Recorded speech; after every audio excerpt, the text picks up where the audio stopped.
Welcome back to the deep dive. We're aiming to cut through some of the noise today, really examining the incredible origins of a global innovator. Yeah, we've pulled together a pretty focused stack of source material, mainly early biographical accounts, some memoir excerpts too. And we're basically hunting for let's call it the source code of Bill Gates' success. Yeah. The specific intellectual, maybe emotional DNA that really set the stage for Microsoft. Exactly. It's a fascinating exercise because these sources, they don't really lean on myth. They're quite Okay. meticulous in laying out the formative influences, the environment, the complex family stuff, hmm and also the often unacknowledged luck involved, timing, access, things like that. Right. So our mission here is to try and uncover that specific combination, that mix of high expectations and, well, lucky early opportunities that took him from being this reportedly difficult, intensely curious kid Yeah, definitely intense. to a genuine software pioneer. Okay, so where do we start? Well, we have to start with the foundation, right? The Gates family home in Seattle. This wasn't some passive backdrop. It was defined by pretty intense ambition. Right, largely driven by two really powerful women in his life. Exactly. His maternal grandmother, Gami, they called her, and his mother, Mary Maxwell Gates. Gami sounds like quite the character, central to fostering that reading habit, right? Totally. She was the one driving him to the library, getting him classics like The Wind in the Willows. And apparently she was a legend at card games Rummy Bridge. Ah, so strategy and focus. You got it. And she lived by this really strict personal code, fairness, justice, partly from her Christian Science background, though apparently she didn't impose it heavily. So she modeled that intense focus equals competence thing. Pretty much. She provided that intellectual spark, maybe. Mm. But his mother, Mary, she was the engine of discipline and expectation. Her ambition for the kids was, well, it comes through strongly in the sources. Oh, yeah. Her whole philosophy was about being a good steward, Mm.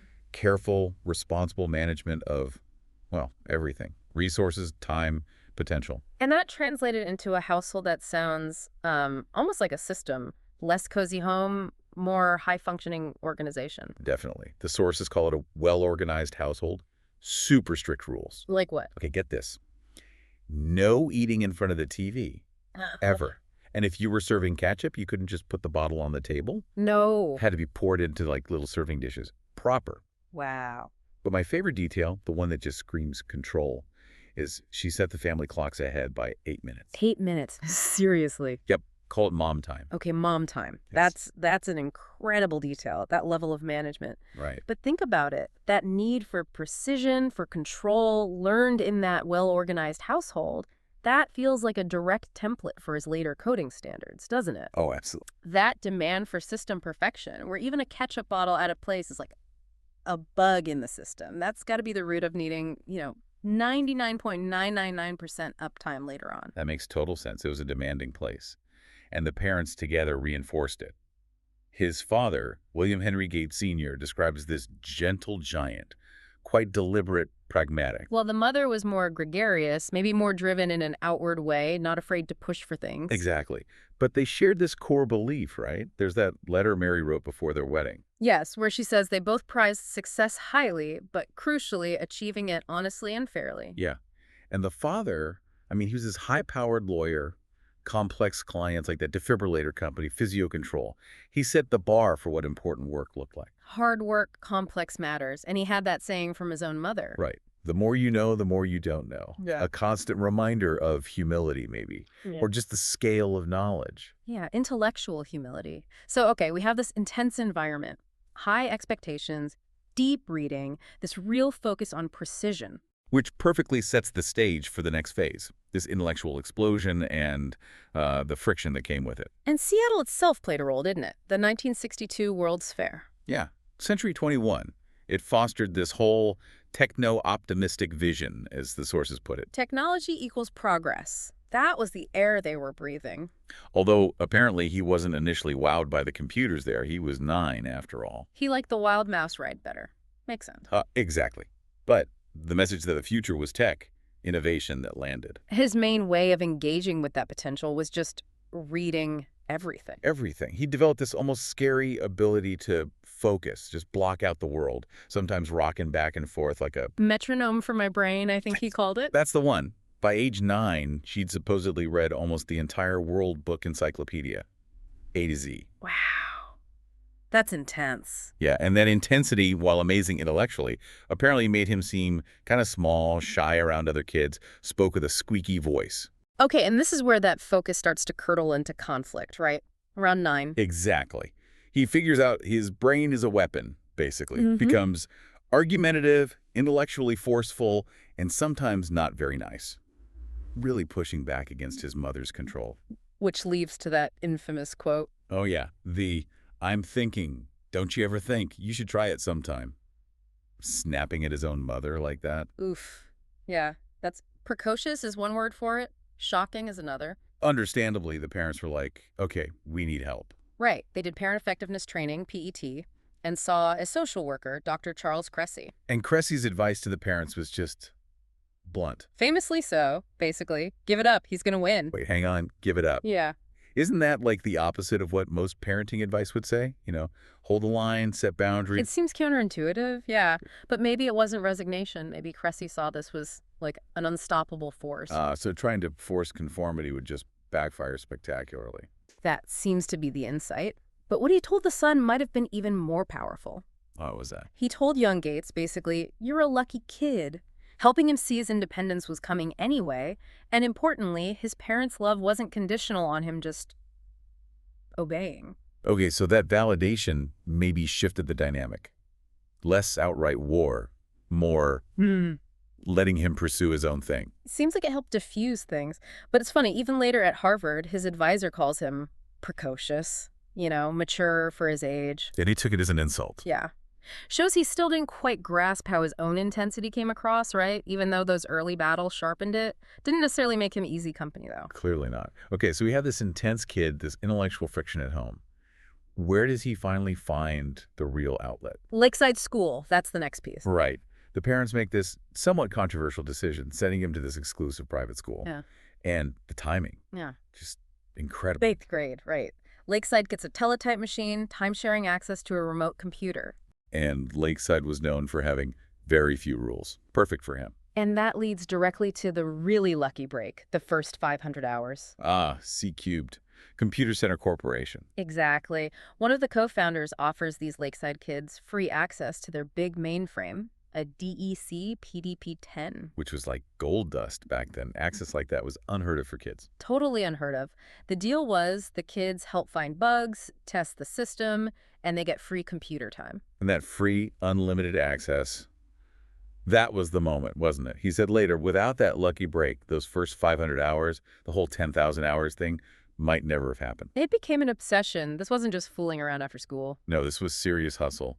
The sources talk about him sneaking out his window at 10 p.m. 10 at night. Yep, to catch the number 30 bus down to C-Cubed, sometimes walking home like 45 minutes around 2 a.m. No, in the morning, as a teenager. Wow. And his older sister, Christy, she knew. Knew the whole thing, never said a word.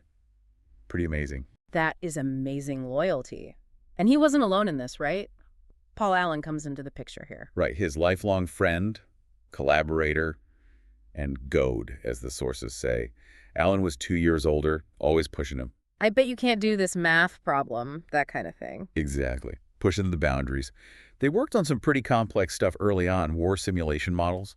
Their first attempt at a business, the Lakeside Programming Group. But the real taste of professional standards, that came a bit later, with TRW. Yeah, working on the Bonneville power grid system. A system that needed, 5 nines? 99.999% uptime. Basically, it could almost never fail. Serious stuff. And this is where the intellectual arrogance, maybe fostered at home, kind of slammed into professional reality. In the form of programmer John Norton. Norton, the guy with the blue pen. Exactly. Norton would just cover Gates's code in blue ink, ripping it apart systematically. Talk about a reality check. It was profound, apparently. A huge lesson against just assuming you're the smartest guy in the room. Norton forced him to focus on writing code that wasn't just clever, but robust, near perfect. So if Home taught him precision, Norton taught him humility and the standard required for real-world systems. It's a crucial feedback loop, yeah. It's kind of ironic, then, that after learning that hard lesson, he gets to Harvard planning to do pure math. But immediately gets sucked back into coding, right, using Yeah. the university computers for his own project. Yeah, the basic software. which led to that confrontation. Because he was using expensive academic resources for a commercial project, bringing in non-students. An associate director called her out. And the notes from that meeting are classic. Yeah. The administrator literally called him a wise ass. Nah, because he just wasn't sorry about it at all. Thankfully, his dad stepped in. Not just his dad, but his Bill Gates Sr., the pragmatic lawyer. Advisor mode. Made sure the process was fair when they were threatening disciplinary action. Handled the bureaucracy his son just couldn't be bothered with. Saved him there, probably. Yeah. But the real pivot, the moment everything changed, that wasn't in a Harvard disciplinary meeting. No, that was Paul Allen bursting into his dorm room. Holding that magazine, Popular Electronics. With the Altair 8800 on the cover, the first real personal computer kit, for just $397. Unbelievable price point then. And Allen says, It's happening without us. The alarm bell. yeah, they knew instantly. This cheap computer needed software. Everyone needs software for it. And within weeks, they're writing BASIC for the Altair. They pull it off. First version runs perfectly on the demo. Just incredible pressure and focus. They license it to M-ITES, the company making the Altair. And boom! Cybersoft is born, with the hyphen initially. Right, the hyphen. But what's fascinating is that core tension right at the start. The whole software should be free thing. Exactly. That early computer hobbyist world had this kind of hippie ethos, expected software to be shared. Which came to a head pretty fast, didn't it? Someone stole a paper tape of their BASIC. Yep, at a demonstration, it got copied dozens, maybe hundreds of times. They were losing control of their core product immediately. Which leads to Gates writing that furious open letter to hobbyists. Yeah, and that wasn't just him venting. It was basically the foundational argument for the entire software industry. Making the case for intellectual property in code. He argued, look, if you steal software, nobody can afford to write good software. Who could afford to do professional work for nothing? It was purely commercial logic. And a necessary stand, probably, to build what came next. Absolutely. So, okay, stepping back. What does this all mean for you listening to this? The success wasn't just, innate genius landing fully formed. No, it was this specific synthesis, a very particular set of highly pressurized inputs. You had a high expectation family, the discipline, the drive, the intellectual rigor from Gami and Mary. Then the timing, the lucky breaks that C-cubed access, letting him get those crucial first 500, then thousands of hours in. Right, which allowed the whole 10,000 hours of practice to even begin. And then those critical feedback loops. Like John Norton's blue pen, forcing humility and professional standards, shaping his resilience, his ability to take critique and improve. So the journey really shows that this kind of exceptional skill emerges from a unique blend, right? Mm-hmm. Environment, specific high-stakes opportunities, and that critical mentorship. Definitely.